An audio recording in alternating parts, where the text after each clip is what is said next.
Student, let us see the question. Match the column 1 with column 2.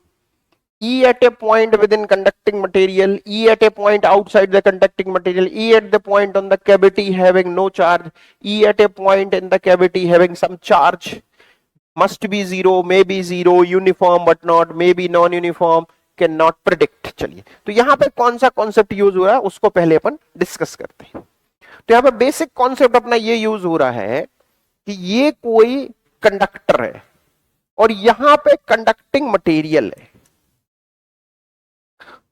ये तो को पहली चीज दिमाग में सेट करके रखना है कि कंडक्टिंग मटेरियल के अंदर इलेक्ट्रिक फील्ड हर हालत में जीरो होती है। ये कंडक्टिंग मटेरियल की बेसिक प्रॉपर्टी है जो आपको दिमाग में सेट करनी। इस जगह पर इलेक्ट्रिक फील्ड जीरो होगी, मस्ट, निश्चित रूप से जीरो होगी।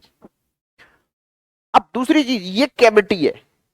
कैविटी में अगर चार्ज नहीं है, कैविटी में अगर चार्ज नहीं है, यहां पर कोई चार्ज आपने इस तरीके से नहीं रखा है, तो इस जगह भी electric field must B zero होगी, मस्ट। ठीक है, तो किसी भी कंडक्टिंग मटेरियल की कंडक्टिंग बॉडी में इलेक्ट्रिक फील्ड जीरो होती है।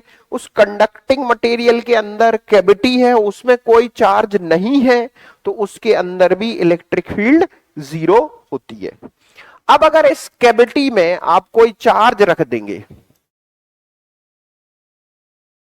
इस कैविटी में कोई चार्ज रखेंगे, तो इस जगह पर इलेक्ट्रिक फील्ड जीरो नहीं होगी। ठीक है, तो ये सारी चीजें अपन को इस क्वेश्चन में डिस्कस करना है। चलिए, तो पहले लिखा है E at a point within conducting material. Within conducting material का मतलब है कंडक्टिंग मटेरियल में।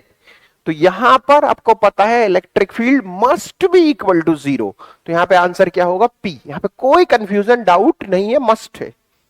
ई at a point outside the material.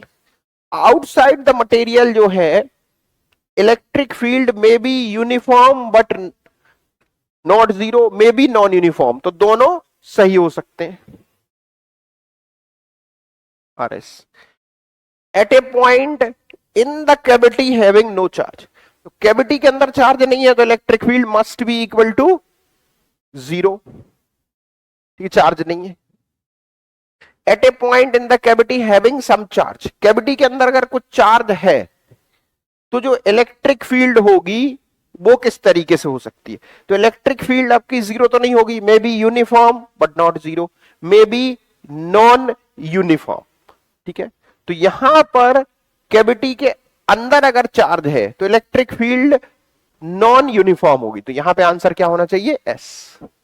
चलिए, तो पहला पी आर एस। तो यहां पे जो फाइनली आपका आंसर बन रहा है वो कौन सा बन रहा है? ए।